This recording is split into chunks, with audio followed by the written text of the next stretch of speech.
Hello నమస్తే, welcome to TLG studies.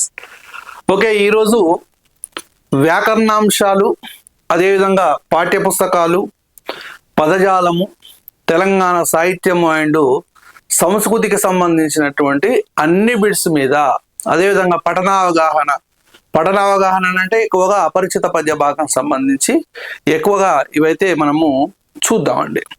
Okay, Telangana టెట్కు సంబంధించినటువంటి ఈ అంశాల మీదనైతే అన్ని ప్రశ్నలు అయితే చూద్దాం. ఓకే, ఇక్కడ ఒక పద్యం అయితే ఇక్కడ తీసుకోవడం జరిగింది. ఈ కింది పద్యాన్ని చదివి 31 నుండి 34 వరకు ఉన్నటువంటి ప్రశ్నలకు సరైన సమాధానాలు గుర్తించండి అని అన్నాడు. ఇక్కడ పద్యం ఏమి ఇచ్చిండనంటే, కరణము సాధయున్నను కరిమదం ముడిగినను పాము కరవకయున్నను దరతేలు మీటకున్నను కరమరదుగా లెక్కవనరు కదరా సుమతి. కరణము సాధయున్నను కరిమదముడిగినను పాము కరవకయున్నను దరదేలు మీటకున్నను కరమరుదుగా లెక్కగొనరు కదరా సుమతి. ఇది పద్యం. కరణము సాధయుండెను అంటే, కరణము పంతులు అనేటువంటి ఆయన సాధువుగా ఉన్నట్లయితే, అంటే మెత్తతనంతోటి ఉన్నట్లయితే, కరి మదం ముడిగినను, కరి అని అంటే ఏంటంటే ఏనుగు, కరి అని అంటే ఏనుగు, ఏనుగు కరి అని అంటే ఏనుగు, కరి అని అంటే ఏనుగు. మదము అని అంటే ఏంటంటే మదము ఉడిగినను, అంటే మదము తొలగిపోయినను, అంటే ఏనుగుకు కంపల్సరిగా మదం ఉండాలి, కరణము గంభీరంగా ఉండాలి. కానీ కరణము సాధువుగా ఉండి ఏనుగు మదము మొత్తం పోయినను, పాము కరవకయున్నను, పాము కరవకపోతే, దరతేలు మీటకున్నను, అంటే భూమి మీద తేలు కుట్టకున్నను, కరమరుదుగా లెక్కకొనరు కదరా సుమతి.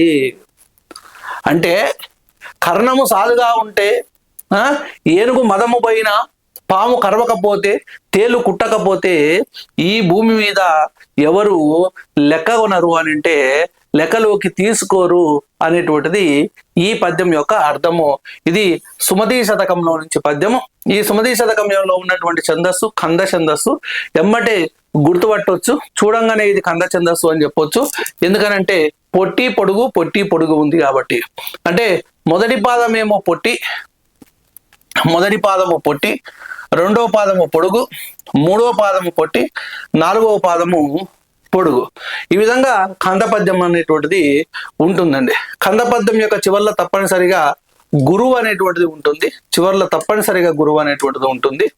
అది మీరు గమనించాల్సిన అవసరం ఉన్నది.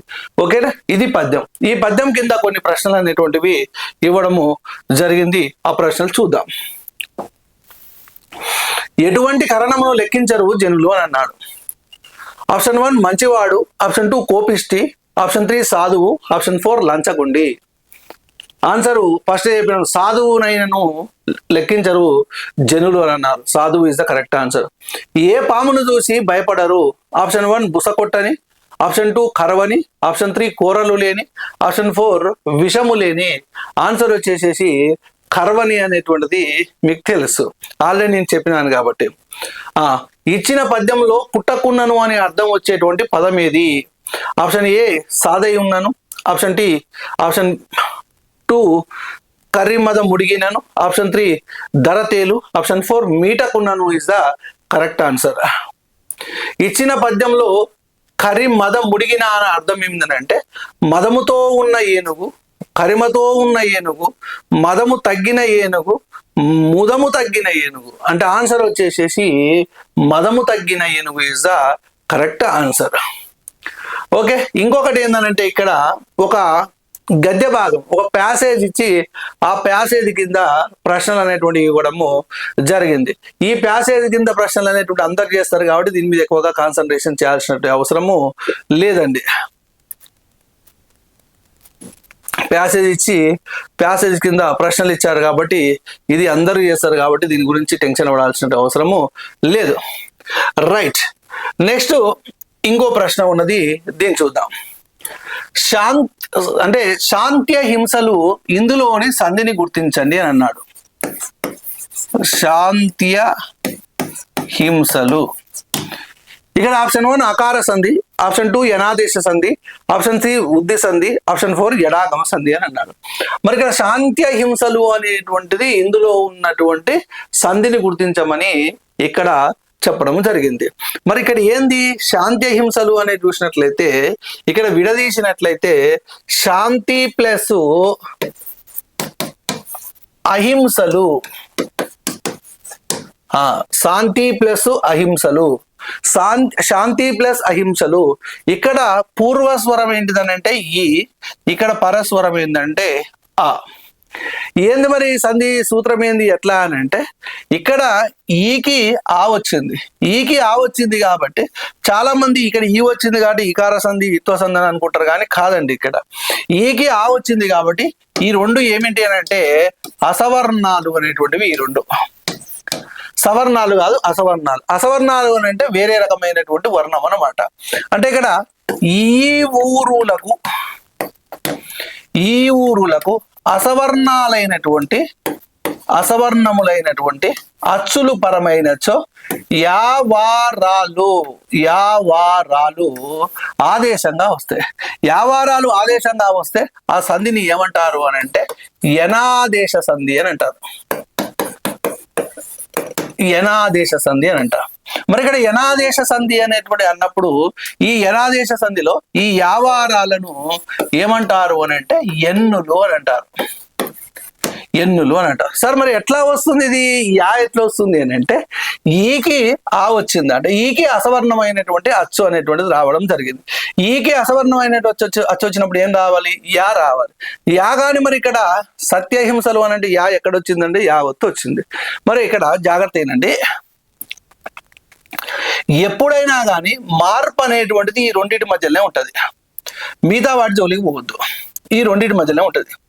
ఇక్కడ తీకి ఆకు మధ్యలోనే ఉంటది. అప్పుడు ఏమని రాస్తాము? శ్యామ్ అని రాసి, ఇప్పుడు తీకి ఆ వచ్చింది, ఇక్కడ పరస్వరం ఏమిటి? ఆ కాబట్టి తాలో ఏమొస్తుంది అంటే ఆ వస్తుంది. ఇక్కడ ఈకి ఆ వచ్చినప్పుడు ఏమొస్తుంది? ఇక్కడ యా వస్తుంది కాబట్టి తాకు యా ఒత్తు పెట్టాలి. అప్పుడు మిగతాయి ఏమైతుంది అంటే హింసలు సేమ్. అంటే శాంత్య హింసలు అనేటువంటిది ఇక్కడ చూసినట్లయితే యా అనేటువంటిది వచ్చింది కాబట్టి ఈ ఊరులకు అసవర్ణములైన అచ్చుల పరమైనప్పుడు యావారాలు వచ్చినాయి కాబట్టి ఈ సంధికి ఏమని పేరు అని అంటే యనాదేశ సంధి అనేటువంటి పేరు అనేటువంటిది ఉన్నది. ఈ సంధికి ఏమని పేరు అని అంటే యనాదేశ సంధి. ఓకేనా?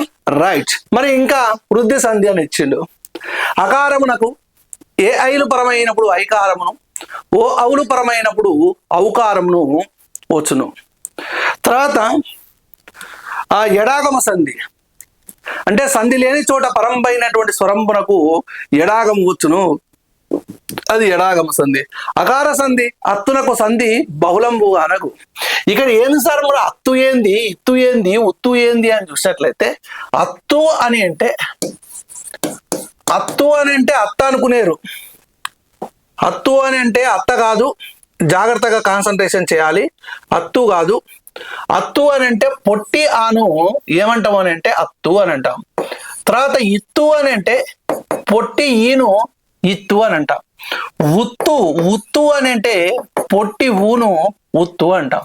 ఇక్కడ అత్తుకు అకారానికి, ఇత్తుకు ఇకారానికి తేడా ఉంటుంది. అకారము అని అంటే ఆలను అకారము అని అంటాం. ఇకారము అని అంటే ఈని ఇకారము అని అంటాం. ఉకారము అని అంటే ఊలను ఉకారము అని అంటాం. ఓకే, అంటే ఇక్కడ అత్తు అంటేనేమో పొట్టి ఆ, ఇత్తు అంటేనేమో పొట్టి ఈ, ఉత్తు అంటేనేమో ఊ, అకారము అంటేనేమో ఆ రెండు వస్తాయి. ఇకారము అంటేనేమో ఈ ఉకారము అంటే ఊ. ఈ అత్తు, ఇత్తు, ఉత్తు ఈ మూడింటిని ఏమంటారు అని అంటే తపరకరణాలు అని అంటారు. ఈ మూడింటిని ఏమంటారు అని అంటే తపరకరణాలు అని అంటారు. ఓకేనా? మరి ఇక్కడ అకార సంధి అని అన్నారు. అత్తునకు సంధి బహుళంబుగానకు. బహుళం అని అంటే ఎన్ని విధాలు? 4 విధాలు. ఆప్షన్ 1 అంటే 4 విధాలు: నిత్యము, నిషేధము, వైకల్పికము, అన్య విధము. సంధి ఎల్లప్పుడు జరుగుటను నిత్యం, సంధి జరగకుండా ఉండడను నిషేధం, సంధి ఒక మారు జరుగుట ఒక మారు జరగకపోవడను వైకల్పికము. సంధి మనం అనుకున్నటువంటి విధంగా కాకుండా వేరే ఒక విధంగా జరిగితే దాన్ని అన్య విధం అని అంటాము. అన్య విధానికి మరొక పేరు అన్య కార్య ప్రవృత్తి.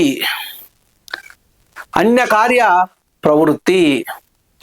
Okay right. వృద్ధి సంధి అని అంటే తెలుసు. ఇక్కడ జాగ్రత్తగా మీరు గమనించాలి. ఔలను ఏమంటారు అని అంటే వృద్ధులు అని అంటారు. ఔలను వృద్ధులు అని అంటారు. నెక్స్ట్ ఓ అర్లను గుణాలు అని అంటారు. గుణాలు. రాలను ఎన్నులు అని అంటారు. ఎన్నులు. అత్తు ఇత్తు ఉత్తు ఈ మూడిటిని ఏమంటారు అని అంటే తపరకరణాలు అని అంటారు. నెక్స్ట్ ఈ మూడిటిని ఏమంటారు అంటే త్రికములు అని అంటారు. ఇవి మీరు గుర్తుపెట్టుకోవాలి, అడుగుతున్నాడు ప్రశ్నలు. ఔలను వృద్ధులు అని అంటారు. ఓ అర్లను గుణాలు అని అంటారు. రాలను ఎన్నులు అని అంటారు. ఏలను త్రికములు అని అంటారు. ఒకటే గుర్తుపెట్టుకోండి, ఇక్కడ ప్రశ్న ఒకటే. ఒక ప్రశ్నని బేస్ చేసుకొని ఏం చేస్తున్నానంటే వ్యాకరణాంశాలు మొత్తము కవర్ చేస్తున్నాను. రేపు టెక్స్ట్ బుక్లకు సంబంధించి ప్రశ్న వచ్చినా కానీ అట్నే చేస్తాను. ఒకటే గుర్తుపెట్టుకోండి, ప్రశ్న టు ఆన్సర్ కాకుండా ఒక ప్రశ్న ఇచ్చిండు అని అంటే ఆ ప్రశ్నకు సంబంధించినటువంటి ఆన్సర్ ఒకటి ఉంటే మిగతా వాటిని కూడా ఇక్కడ నేను డిస్కషన్ చేయడం జరుగుతుంది. This is the my way, అంతే. ఇది నా వే, అంతే. ఓకేనా? రైట్. ఓకే, ఇక్కడ ఆన్సర్ వచ్చేసేసి యనాది సంధి. ఎడాగమ సంధి అని అంటున్నారు. సంధి లేని చోట పరంపైనటువంటి స్వరంపులకు అంటే ఏవైనా రెండు పదాలు కలవనటువంటి సందర్భంలో వచ్చేటటువంటిదే ఎడాగమం అనేటువంటి వస్తుంది. అప్పుడు ఎడాగమం అని అంటే ఎడాగమ సంధి. ఎడాగమం వస్తే ఆ సంధి పేరు ఏం పేరు అని అంటే ఎడాగమ సంధి. మా ప్లస్ అమ్మ మాయమ్మ ఎడాగమ సంధి. ఓకేనా? రైట్. ఇది సంధులకు సంబంధించినటువంటి జస్ట్ ఇన్ఫర్మేషన్. తర్వాత ఇంకో ప్రశ్న చూద్దాం. రాజు రివాజులు బూజు పట్టగన్ అని అన్నాడు. ఇందులో ఉన్నటువంటి అలంకారాన్ని గుర్తించండి. ఆప్షన్ 1 అంత్యానుప్రాస, ఆప్షన్ 2 లాటానుప్రాస, ఆప్షన్ 3 యమకము, ఆప్షన్ 4 ఉత్యానుప్రాస అని అన్నాడు. ఓకే, మరి ఇక్కడ జాగ్రత్తగా కాన్సన్ట్రేషన్ చేయాలి. రాజు రివాజులు బూజు పట్టగన్ అని అన్నాడు కాబట్టి రాజు రివాజులు బూజు పట్టగన్ అని అన్నాడు కాబట్టి జాగ్రత్త. ఫస్ట్ అంత్యానుప్రాస అని ఇచ్చిండు. అంత్యానుప్రాస అని అంటే పదాంతమునందు గాని పాదాంతమునందు గాని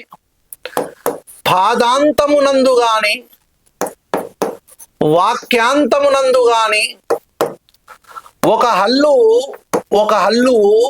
మరలా మరలా వచ్చినట్లయితే అందులో ఉన్నటువంటి అలంకారం ఏమైతుందనంటే అంత్యానుప్రాస అలంకారము అవుతుంది.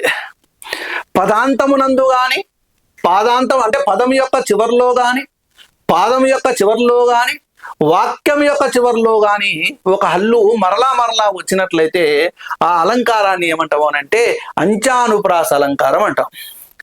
నెక్స్ట్ లాటానుప్రాస అలంకారం. లాటానుప్రాస అలంకారం అని అంటే అర్ధభేదము కాకుండా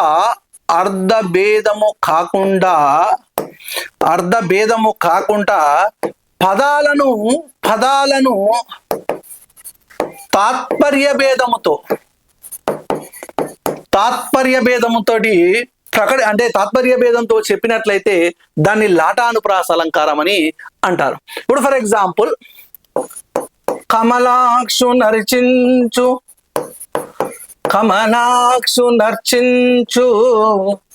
కరములు సీనాదు వర్ణించు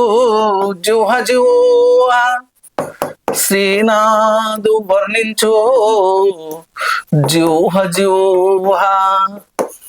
కమలాక్షు నర్చించు కరములు సీనాదు వర్ణించు జూహ. ఇప్పుడు కమలాక్షి నర్చించు కరములు కరములు అని అన్నప్పుడు ఇది లాటానుప్రాస అలంకారం ఎట్లా అవుతుంది అని అంటే, ఇక్కడ కరములు అంటే చేతులే, ఇక్కడ కరములు అంటే చేతులే. చేతులే అంటే ఇక్కడ అర్థం ఒకటే, కానీ ప్రయోగించేటువంటి సందర్భంలో కమలాక్షుడు అంటే శ్రీ మహావిష్ణువు, ఆ శ్రీ మహావిష్ణువుకు అర్చించేటువంటి చేతులు చేతులే కావు, చేతులు గొప్ప చేతులు అని అర్థము. అంటే ఒక చేతులు, ఒక కరములు అంటేనేమో చేతులు అని అర్థం, ఇంకొక చేతులు అని అంటేనేమో తాత్పర్యంలో గొప్ప చేతులు అనేటువంటి అర్థంలో ప్రయోగిస్తున్నాడు. అంటే అర్థం ఒకటే, ప్రయోగించేటువంటి సందర్భంలో తేడా అనేటువంటిది కనపడుతున్నది. అంటే కమలాక్షునికి అర్చించేటువంటి చేతులు చేతులే కావు, అంటే గొప్ప చేతులు అనేటువంటి అర్థంలో ఇక్కడ మనమైతే ప్రయోగించడము జరుగుతుంది. శ్రీనాథు వర్ణించు జిహ్వ జిహ్వా అంటే శ్రీనాథుడు వర్ణించేటువంటి నాలుక నాలుకే కాదు అని అంటాడు. అరే నాలుకే కాదు అని అంటే శ్రీనాథుడు కావ్య రచన చేయడంలో దిట్ట, కావ్య రచన చేయడంలో చాలా దిట్ట అండి. ఇట్లా ఒక స్త్రీ నడుచుకుంటా వెళ్తా ఉన్నదంట రోడ్డు మీద. నడుచుకుంటా వెళ్తుంటే ఆమె యొక్క అంగాంగ సౌందర్య వర్ణన చేయడం జరుగుతుంది. ఏమంటాడు అంటే, సొగసు కీల్చెడదాన సోగ కన్నుల దాన వజ్రాల వంటి పలు వరసదాన బంగారు జిగిదాన బలుపు గుబ్బల దాన నయమైన వయ్యారి నడల దాన. అప్పటికప్పుడు చాటు పద్యాలు చెప్పడంలో ప్రసిద్ధి. అందుకనే ఇంకేమంటాడు అంటే, ఓసారి శ్రీనాథుడు పల్నాడు సీమకు పోయిండంట. పల్నాడు సీమకు పోయినటువంటి సందర్భంలో బాగా దాహం వేస్తుంది. తెలంగాణలో అయితే దూపైతుంది అని అంటారు కదా, దూపైతుంది, దప్పిక అవుతుంది. ఈ దాహం వేస్తున్నటువంటి సందర్భంలో అప్పుడు ఆయనకి ఏం చేయాలో తెలియక ఒక పద్యం చెప్పిండు. అంటే దూపైతుంటే పద్యం చెప్పడం ఏంది? ఎవరి మీద చెప్పిండు? శివుని మీద చెప్పిండు. ఏమని చెప్పిండు అని అంటే, సిరిగలవానికి చెల్లును తరుణుల 16,000 దగ పెళ్ళాడను తిరిపమున కిద్దరాండ్ర పరమేశ గంగ విడుము పార్వతి చాలు, గంగ విడుము పార్వతి చాలు. సిరిగలవానికి చెల్లును తరుణుల 16,000 దగ పెళ్ళాడను తిరిపమున కిద్దరాండ్ర గంగ విడుము పార్వతి చాలు. శ్రీనాథు వర్ణించు జిహ్వ జిహ్వ అని అంటే శ్రీనాథుడు వర్ణించేటువంటి నాలుక నాలుకే కాదు అని అర్థం అన్నమాట. శ్రీనాథుడు వర్ణించేటువంటి నాలుక నాలుకేనే కాదు అంటే, శ్రీనాథుడు వర్ణించేటువంటి నాలుక నాలుకే కాదు అని అంటే అట్లా కాదు. శ్రీనాథుడు వర్ణించేటువంటి నాలుక గొప్ప నాలుక అని అర్థం అన్నమాట. అంటే అర్థం సేము గాని ఇక్కడ చెప్పేటువంటి క్రమంలో తాత్పర్య భేదంతో చెప్పడం అన్నమాట. పదాలను అర్థభేదము కాకుండా తాత్పర్య భేదంతో ప్రయోగించినట్లయితే అందులో ఉన్నటువంటి అలంకారం ఏమవుతుందని అంటే లాటానుప్రాస అలంకారము అవుతుంది. తర్వాత ఉన్నటువంటి అలంకారం యమకం. ఈ యమకం గురించి, ఉత్యానుప్రాస అలంకారం గురించి ప్రీవియస్ క్లాస్లో చెప్పినా కాబట్టి ఇక్కడ దాని గురించి ఎక్స్ప్లెయిన్ అవసరం లేదు. ఇప్పుడు క్వశ్చన్ ఆన్సర్ ఏంటంటే, రాజు రివాజులు బూజు పట్టకునని అన్నాడు. రాజు రివాజులు బూజు పట్టకునని అంటే ఇక్కడ జూ జూ జూ, అదేవిధంగా రీ రా, అదేవిధంగా అంతే. అంటే ఇక్కడ ఒకటి లేదా అంతకన్నా ఎక్కువ హల్లులు పలుమార్లు ఆవృతమైనది కాబట్టి ఇందులో ఉన్నటువంటి అలంకారం ఏమవుతుందని అంటే వృత్యానుప్రాస అలంకారం అవుతుంది. వృత్యానుప్రాస అలంకారం అని అంటే ఒకటే ఒక కీవర్డ్ ఆవృతం. ఆవృతం అని అంటే రిపీటెడ్ గా ఒక హల్లు లేదా అనేకమైనటువంటి హల్లులు రిపీటెడ్ గా వచ్చినట్లయితే ఆ అలంకారాన్ని ఏమంటాం అని అంటే వృత్యానుప్రాస అలంకారం అని అంటాం. ఓకేనా, రైట్. తర్వాత ప్రతి పాదంలో 6 ఇంద్రగణాలు 2 సూర్యగణాలు కలిగినటువంటి ఛందస్సు ఏది అని అన్నాడు. ఇక్కడ ప్రతి పాదంలో 6 ఇంద్రగణాలు 2 సూర్యగణాలు కలిగిన ఛందస్సు ఏమిటి అని అంటే అది సీస పద్యము. సీసం అని అంటే ఎన్ని పాదాలు ఉంటది అని అంటే, ఎన్ని పాదాలు ఉంటాయి అని అంటే మొత్తము 4 పాదాలే ఉంటది. జాగ్రత్త గమనించాలి, 4 పాదాలు ఉంటాయి కానీ 8 భాగాలుగా కనపడుతుంది ఇక్కడ. 4 పాదాలు 8 భాగాలు. ఇది ఒక భాగం, ఇది ఒక పాదం, ఇది ఒక పాదం, ఇది ఒక పాదం. ఓకేనా? అంటే ఇక్కడ 4 పాదాలే, 4 పెద్ద పాదాలు ఉంటే ఏం చేసిండని అంటే 6 ఇంద్రగణాలు 2 సూర్యగణాలు, 6 ఇంద్ర ప్లస్ 2 సూర్యగణాలు ఉంటే 8 గణాలు అవుతునే ఉద్దేశంతో ఒక ప్రతి పాదాన్ని 2 సమభాగాలుగా 4 గణాల చొప్పున 2 సమభాగాలుగా విడగొట్టడము జరుగుతుంది. అట్లా విడగొట్టినటువంటి సందర్భంలో మొదటి భాగంలో ఎన్ని ఇంద్రగణాలు వస్తాయనంటే 4 ఇంద్రగణాలు వస్తాయి. తర్వాత రెండో భాగంలో 2 ఇంద్రగణాలు, తర్వాత 2 సూర్యగణాలు వస్తాయి. ఇక్కడ రెండో పాదం కూడా అంతే, 2 సూర్యగణాలు, 4 ఇంద్రగణాలు, 2 ఇంద్రగణాలు, 2 సూర్యగణాలు, 4 ఇంద్రగణాలు, 2 ఇంద్రగణాలు, 2 సూర్యగణాలు. అంటే 4 ఇంద్రగణాలు, 2 ఇంద్రగణాలు, మళ్ళీ 4 + 2 ఏమైతే 6, వరుసగా చూసుకుంటే 6. ఇదంతా ఒకటే పాదం కానీ పెద్దగా అవుతుందనే ఉద్దేశంతో ఏం చేశారంటే 4 గణాల చొప్పున 2 సమభాగాలుగా విడగొట్టడము జరిగింది. మరి ఈ సీసపద్యం తర్వాత ఏ పద్యం ఉంటది అని అంటే, తర్వాత ఏ పద్యం ఉంటది అంటే తేటగీతి లేదా ఆటవెల్ది కానీ ఉంటది.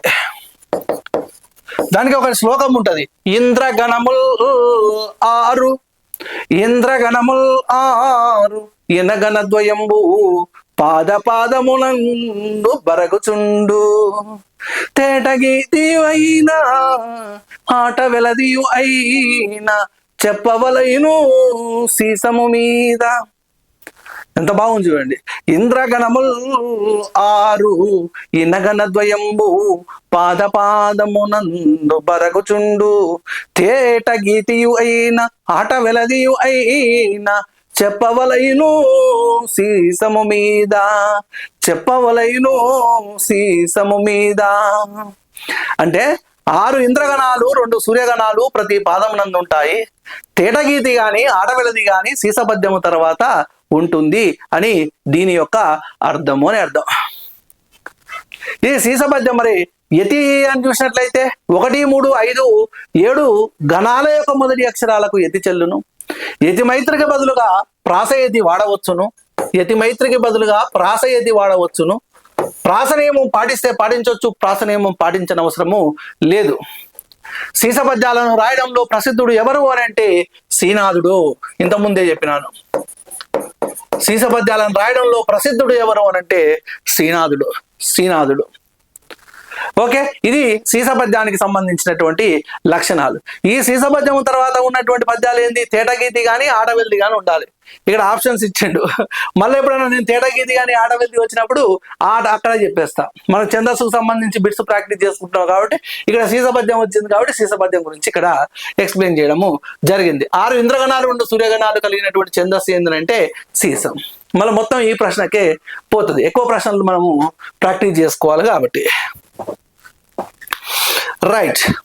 తర్వాత ఇంకో ప్రశ్న, ఉపమానం యొక్క ధర్మాన్ని ఉపమేయంపై ఆరోపించినట్లయితే అది ఏ అలంకారం అని అన్నాడు. ఉపమానం యొక్క ధర్మాన్ని ఉపమేయంపై ఆరోపించినట్లయితే అది ఏ అలంకారం? ఆప్షన్ 1 రూపకాలంకారము, ఆప్షన్ 2 ఉత్ప్రేక్ష అలంకారం, ఆప్షన్ 3 ఉపమా అలంకారము, ఆప్షన్ 4 శ్లేషాలంకారం. ఇక్కడ చూడండి, ఉపమానం యొక్క ధర్మాన్ని ఉపమేయంపై ఆరోపణ కనపడితే అది రూపకాలంకారమే. మరి రూపకాలంకారం అని అంటే ఏంది? ఉపమానం యొక్క ధర్మాలను ఉపమేయమందు ఆరోపించడము. ఉపమేయానికి కొన్ని ధర్మాలు ఉంటాయి, ఉపమానానికి కొన్ని ధర్మాలు ఉంటాయి. జాగ్రత్తగా నాలే. ఉపమేయానికి కొన్ని ధర్మాలు ఉంటాయి, ఉపమానానికి కొన్ని ధర్మాలు ఉంటాయి. ఈ ఉపమేయ ధర్మాలకు ఉపమాన ధర్మాలకు భేదం లేదని చెప్పడం, భేదం ఉన్నా కానీ భేదము లేదని చెప్పడమే ఏ అలంకారం అవుతుంది అంటే రూపకాలంకారం అవుతుంది. ఇప్పుడు ఒక ఎగ్జాంపుల్ చెప్తా చూడండి. సంసార సాగరమును ఈదుట మిక్కిలి కష్టం అని అన్నాం. సంసార సాగరమును ఈదుట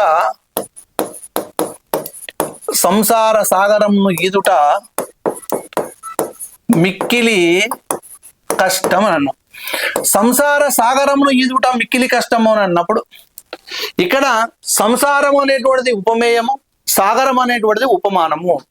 ఈ సాగరం యొక్క ధర్మాలు ఏంటివి, సంసారం యొక్క ధర్మాలు ఏంటి అంటే, సంసారం యొక్క ధర్మం ఏంటి అంటే సంసారం అనేటువంటిది విశాలమైనటువంటిది, అంతు చిక్కనటువంటిది, ఎంత చేసినటువంటి ఒడవనిది.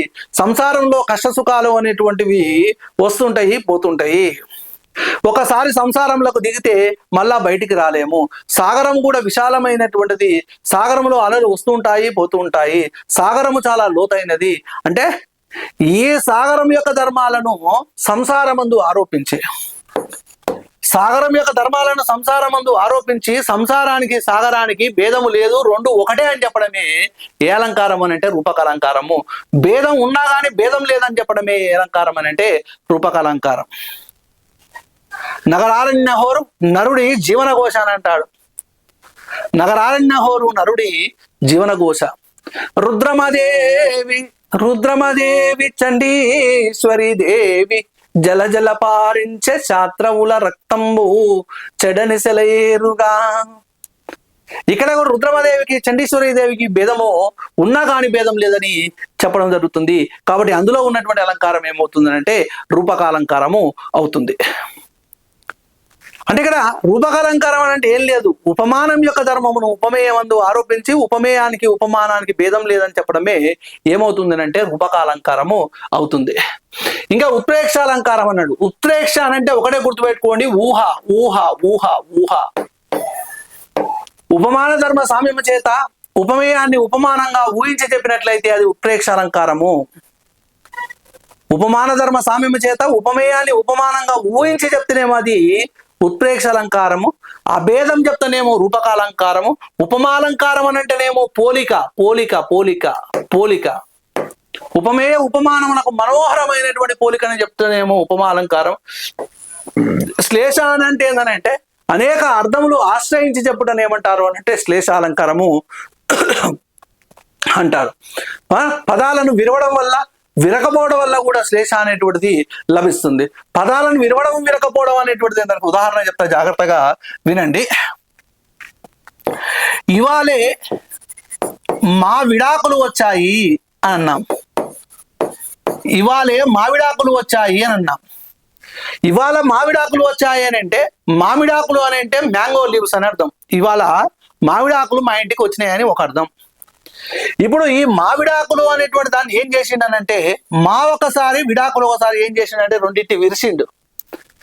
విరిచి ఇవాళ మా విడాకులు వచ్చాయి అంటే డైవర్స్ వచ్చినాయి అని రెండో అర్థం.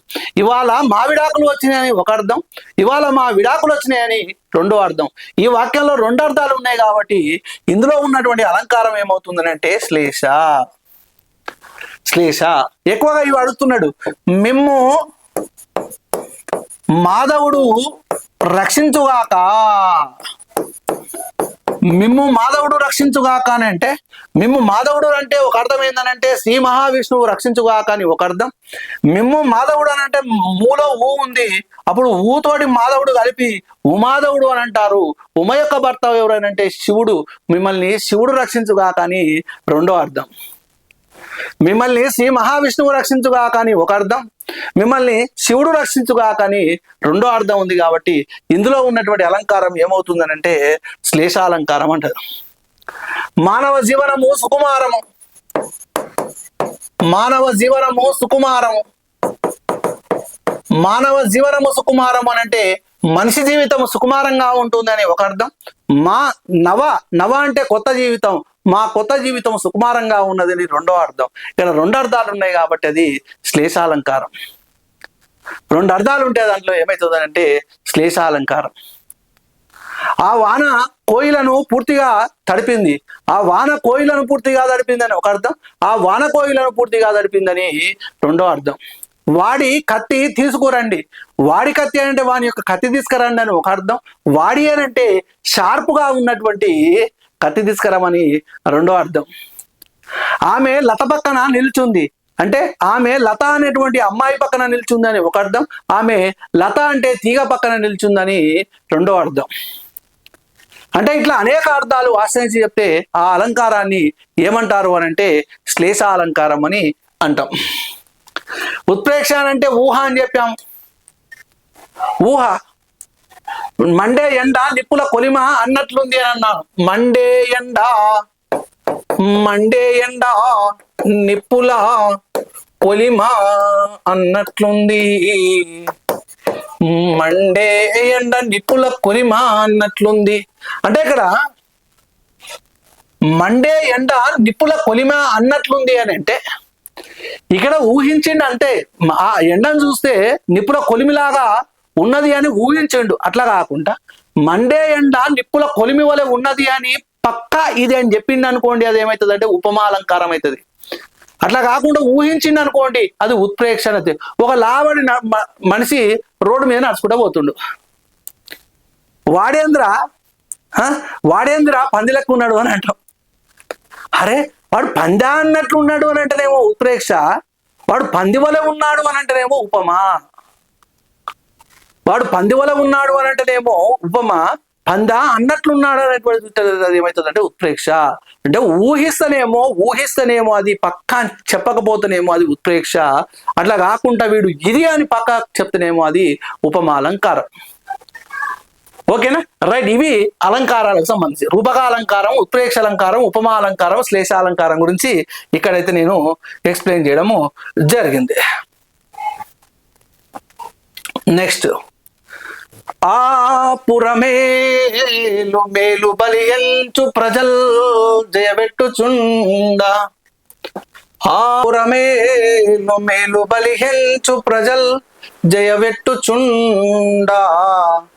జయవెచ్చుచుండ ఆ పురమేలు మేలు బలియంచు ప్రజల్ జయవెట్టుచుండ. ఇది ఏ ఛందోపద్యం అని అన్నాడు. ఇక్కడ ఛందోపద్యాన్ని గుర్తించాలి అని అంటే తప్పనిసరిగా ఏం చేయాలి అని అంటే ఇక్కడ మనము ఈ లఘురులు అనేటువంటిది గుర్తించాల్సినటువంటి అవసరము ఎంతైనా ఉన్నది. ఆ పురమేలు మేలు బలి అంచు అని అన్నాడు. అక్కడ ఇది ఏమైతుంది, గురువు అవుతుంది. లఘువు లఘువు గురువు లఘువు గురువు లఘువు లఘువు లఘువు గురువు లఘువు. ఇక్కడ లఘువే అవుతుంది. గురువు లఘువు లఘువు గురువు లఘువు గురువు లఘువు. ఓకే, లఘురులు గుర్తిద్దాం. ఫస్ట్ అయితే గుర్తించిన లఘురులు గలవి చేద్దాం. రైట్. గురువు లఘు లఘు అని అంటే మొదటి గురువు కాబట్టి బాగా వస్తుంది. ఫస్ట్ పైన పెట్టాలి కానీ కింద పెడుతున్నా మీరు ఏమనుకోవద్దు, ఇక్కడ పైన ప్లేస్ లేదు కాబట్టి. మధ్య లఘువు కాబట్టి రా, ఇక్కడ నా. మొదటి గురువు కాబట్టి మా, మొదటి గురువు కాబట్టి బా, ఇక్కడ మధ్య గురువు కాబట్టి రా. ఇక్కడ ఒకటే లఘు వచ్చింది, మరి ఇక్కడ ఒక అక్షరం మిస్ అయింది. ఆ పురమేలు మేలు బలిహెంచు ప్రజల్ జయవెచ్చుచుండ. ఇక్కడ ఏమొస్తుంది అంటే నా అనేటువంటి అక్షరం వస్తుంది. ఇప్పుడు నా అంటే ఏమవుతుంది అంటే గురువు అవుతుంది. అప్పుడు గురువు అయితే ఏంటంటే ఇక్కడ వా అనేటువంటి వస్తుంది, అంటే భరణ బబరవ. ఇక్కడ ఈ భరణ బబరవ అనేటువంటిది ఉత్పలమాల. భరణ బబరవ అనేటువంటిది ఏంటి, ఉత్పలమాల. అంటే ఉత్పలమాల యొక్క లక్షణాలు ఏంటి, ప్రతి పాదమునందు భరణ బబరవ అనేటువంటి గణాలు ఉండును. ప్రతి పాదమునందు భరణ బబరవ అనేటువంటి గణాలు ఉంటాయి. ఒకటి 10వ అక్షరమునకు ఎది చెల్లును చూద్దాం. ఆ 1 2 3 4 5 6 7 8 9 10 యా ఉంది. అంటే ఇక్కడ ఆకు యాకు హాకు యతిమైత్రి కలిగినటువంటి అక్షరాలు కాబట్టి ఇక్కడ ఆకు యాక్ అనేటువంటిది చెందుతుంది. ఇక్కడ ఉత్పలమాల. అదేవిధంగా 20 అక్షరాలు ఉంటాయి. మొత్తం ఇవన్నీ చూసుకుంటే ఈ 3 6 18, 2 20 అక్షరాలు ఉన్నాయి. యతిమైత్రి పాటించింది. ప్రాస నియమం కూడా కలదు. శార్దూలం అంటేనేమో 19 అక్షరాలు ఉంటాయి. శార్దూలం అని అంటే మస జస తతగా. శార్దూలం అని అంటే ఏంది, మస జస తతగా. మస జస తతగా 19 అక్షరాలు. 1 13వ అక్షరములకు ఎది చెల్లును. ఉత్పలమాల అని అంటే భరనభ బరవ. భరనభ బరవ. భరనభ బరవ 20 అక్షరాలు ఉంటాయి. 1 10వ అక్షరంలోకి ఎది చెల్లును. చంపకమాల అని అంటే నజ భజ జజర. 21 అక్షరాలు ఉంటాయి. 1 11వ అక్షరం గతి చెల్లును. మత్తేపం అని అంటే సబరణ మయవ.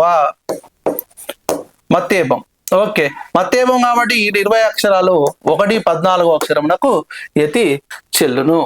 ఇది ఆ పురమేలు మేలు బలిహెంచు ప్రజల్ జయ వెచ్చుచుండనా. వెచ్చుచుండ నా అనేటువంటిది మన తర్వాత అక్షరంలోకి వస్తుంది. ఇది ఏమవుతుంది అంటే ఉత్పలమాల కిందికి వస్తుంది. ఓకేనా, రైట్. తర్వాత ఇంకో ప్రశ్న చూద్దాం. రైట్. ఈ కింది వాణిలో సామెతను గుర్తించనే అన్నాడు. మరి సామెతను గుర్తించాలి అని అంటే సామెత అని అంటే ఎట్లుంటది అని అంటే అనుభవయుక్తము, ఉపదేశాత్మకత, నీతి బోధాత్మకత ఉండి, అంటే సంక్షిప్త వాక్య రూపంలో ఉండేటువంటి లోకుల చమత్కార ఉక్తియే ఏమంటారు అని అంటే సామెత అని అంటారు. అంటే అనుభవంతో కూడుకున్నటువంటిది. మరి చాలా మంది ఏంటంటే సామెత అంటే పొడుగుంటే సామెత, పొట్టిగుంటే జాతీయం, అది కాదు. అనుభవంతో కూడుకున్నటువంటిది, నీతిని బోధించేటువంటిది, ఒక మెసేజ్ ఇచ్చేటువంటిది సంక్షిప్త వాక్య రూపంలో ఉండాలి. లోకుల చమత్కార ఉక్తియే ఏమవుతుందని అంటే సామెత. జాతీయము అంటే పదాలకు ఉన్నటువంటి సహజమైనటువంటి అర్థాన్ని మరుగుపరిచి వేరే అర్థంలో ప్రయోగించేటువంటి పదాలు లేదా పదబంధాలను ఏమంటారు అని అంటే జాతీయము అని అంటారు. ఇక్కడ నీళ్లు నవ్వులు అని అంటే ఇది వేరే సందర్భంలో ఉపయోగిస్తాం. ఏదైనా భయపడుతున్నటువంటి సందర్భంలో నీళ్లు నవ్వులుతున్నాడు, వీడు భయపడుతున్నారు అని అంటాం. కాలం చేయుట అంటే ఎవరైనా చనిపోయినటువంటి సందర్భంలో వీడు ఈయన కాలం చేసిండు అని అంటారు.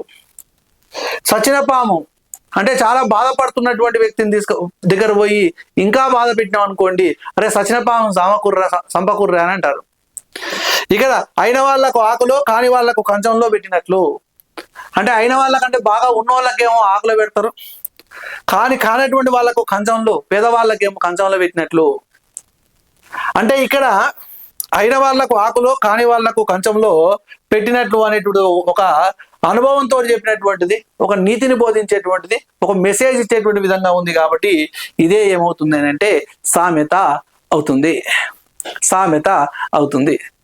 చాలా వరకు అడుగుతా ఉన్నారు ఎట్లా అని అంటే, ఇక్కడ చాలా వరకు గ్రామర్ సంబంధించిన పాయింట్స్ చెప్పండి సార్, గ్రామర్ సంబంధించినటువంటి బిట్స్ చెప్పండి అని అంటున్నారు. ఈరోజు మొత్తం గ్రామరే వచ్చినాయి చూడండి. రైట్, నెక్స్ట్ ఇంకో ప్రశ్నకి వెళ్ళిపోదాం. భక్తి పదానికి వికృతి పదం ఏది? ఆప్షన్ 1 బత్తి, ఆప్షన్ 2 భక్తి, ఆప్షన్ 3 బెత్తి, ఆప్షన్ 4 బుత్తి. ఇక్కడ భక్తి పదానికి వికృత పదం ఏంటంటే బత్తి. ఇది మీకు అందరికి తెలిసినటువంటిదే. దీనికి ఆశ వదులుకోవడం అని అర్థాన్ని ఇచ్చేటువంటి పదం ఏది? ఆశ వదులుకోవడం అనేటువంటిది జాతీయం. కాబట్టి కాలు కాలడం అనేటువంటిది కాదు. పరాచికాలు అని అంటే అది కూడా జోక్ చేయడము వాడు. గుండె కరకడము అని అంటే బాధ పెట్టడం అనేటువంటిది కాదు. తిలోదకాలు, తిలము ఉదకము అంటే నువ్వులు వదులుకోవడం. నువ్వులు ఎప్పుడు వదులుతారు? ఎవరైనా చనిపోయినటువంటి సందర్భంలోనే నువ్వులు వదులుకుంటారు. అంటే ఆశ వదులుకోవడం అనేటువంటి సందర్భంలో ఆ అర్థాన్ని ఇచ్చేటువంటి పదం ఏంటంటే తిలోదకాలు. ఇది ఏ సందర్భంలో వాడతారు అని అన్నాడు. కాబట్టి ఇక్కడ ఆన్సర్ వచ్చేసేసి మనకు తిలోదకాలు is the correct answer. Right, తర్వాత చూద్దాం ఇంకో ప్రశ్న. ద్రవ్యాదులను ధరించడం అన్న ఉత్పత్తి అర్థము గల పదం ఏమిటి? ఆప్షన్ 1 వసుధ, ఆప్షన్ 2 సముద్రము, ఆప్షన్ 3 తటాకము, ఆప్షన్ 4 నది. ద్రవ్యాదులను ధరించినది ఏంటంటే ద్రవ్యము మొదలైనటువంటి వాటి ధరించేది ఏంటంటే వసుధ. వసుధ అని అంటే అర్థం ఏంటంటే ద్రవ్యాదులను ధరించినది. ఇది ఉత్పత్తి అర్థాలు. రైట్, ఈ కింది వాటిలో గ్రామము అనే పదానికి గల అర్థం ఏమిటి? ఆప్షన్ 1 ఏనుగు, ఆప్షన్ 2 గ్రాసము, ఆప్షన్ 3 పర్వతము, ఆప్షన్ 4 ఆహారము. ఏనుగు అయితే కాదు, గ్రాసము అయితే కాదు, పర్వతము అనేటువంటిదే ఈ గ్రామము అనేటువంటి పదానికి అర్థంగా మనము చెప్పుకోవచ్చు. రైట్, గోల్కొండ పత్రిక సంపాదకునిగా పనిచేసిన వారు ఎవరు అని అన్నాడు. గోల్కొండ పత్రిక సంపాదకునిగా పనిచేసినటువంటి వాళ్ళు ఎవరు అని అంటే సురవరము ప్రతాపరెడ్డి అనేటువంటి ఆయన ఈ గోల్కొండ పత్రికకు సంపాదకులుగా పనిచేసిండు. గోల్కొండ పత్రికకు సంపాదకులుగా చేసిండు. ఒకటే గుర్తుపెట్టుకోండి, గోల్కొండ పత్రిక అన్న గోల్కొండ కవుల సంచిక అన్న సురవరము ప్రతాపరెడ్డి. ఈ సురవరము ప్రతాపరెడ్డి పేరు మీదుగానే తెలుగు విశ్వవిద్యాలయానికి పేరు పెట్టారు. ఇంతకుముందు పొట్టి శ్రీరాములు తెలుగు విశ్వవిద్యాలయం ఉండేది, ఇప్పుడు సురవరము ప్రతాపరెడ్డి తెలుగు విశ్వవిద్యాలయం అనేటువంటిది అయ్యింది. పివి నరసింహారావు గారి యొక్క పత్రిక ఏంది? కాకతీయ అనేటువంటి పత్రిక. ఈ కాళోజీ నారాయణరావుకు పత్రిక లేదు. షోయబుల్లా ఖాన్కి ఏం పత్రిక ఉంది? ఇమ్రేజ్ అనేటువంటి ఒక పత్రిక షోయబుల్లా ఖాన్. ఓకే, గోల్కొండ పత్రిక సంపాదకులుగా పనిచేసినటువంటి వ్యక్తి ఎవరు అని అంటే సురవరము సురవరము ప్రతాపరెడ్డి. గోల్కొండ పత్రికలో ప్రూఫ్ రీడర్ గా పనిచేసినటువంటి వ్యక్తి ఎవరు అని అంటే ఒట్టికోట ఆలువారస్వామి. కొంతకాలము గోల్కొండ పత్రికలో సంపాదకునిగా పనిచేసినటువంటి వ్యక్తి ఎవరు అని అంటే కొంతకాలము గోల్కొండ పత్రికలో సంపాదకునిగా పనిచేసినటువంటి వ్యక్తి దేవులపల్లి రామానుజరావు. అంటే కొంతకాలం పనిచేసిండనట గోల్కొండ పత్రికలో. రైట్. బాసరలో వేదవ్యాసుడు సరస్వతీదేవి విగ్రహాన్ని దేనితో ప్రతిష్ఠించాడని ప్రతీతి. ఇది మీకు తెలిసినటువంటిది. ఆప్షన్ 1 బంగారము, ఆప్షన్ 2 ఇసుక, ఆప్షన్ 3 రాయి, ఆప్షన్ 4 వెండి. ఇసుకతో ప్రతిష్ఠించాడు. తెలంగాణ అంతా తౌర్యాఖ్యాంధ్రం అని కర్ణశ్రీ అంటే కర్ణశ్రీని కలిసి ఆయన కవిత్వంలోని ఉర్దూ పదాలని చూపించినటువంటి వారు ఎవరు అని అంటే కర్ణశ్రీ అనేటువంటి ఆయన తౌరక్యాంధ్రం అని అంటే ఈ కొత్తపల్లి జయశంకర్ పోయి మరి నువ్వు రాసినటువంటి కవిత్వంలో కూడా ఉర్దూ పదాలు ఉన్నాయి, నువ్వు రాసినటువంటి కవిత్వం కూడా తౌరక్యాంధ్రం అని నిరూపించినటువంటి వ్యక్తి ఎవరు అని అంటే కొత్తపల్లి జయశంకర్. ఓకేనా? రైట్. ఇది ఈరోజు కొన్ని బిట్స్ అనేటువంటివి. ఓకే, మనం రేపటి నుంచి అయితే లైవ్ కార్యక్రమం అనేటువంటిది పెట్టుకొని ఒక రోజు 1 గంట 2 గంటలు అట్లా చెప్పుకుందాము. ఇట్లా చాలా క్వశ్చన్లు, ఒక క్వశ్చన్ తీసుకున్నామంటే దాని చుట్టూ మొత్తం సబ్జెక్ట్ అనేటువంటిది నేను చెప్తానండి. సబ్జెక్ట్ అనేటువంటిది చెప్పడంలో నేను పర్ఫెక్ట్, మొత్తం ఏ సబ్జెక్ట్ అయినా చెప్పగలుగుతాను.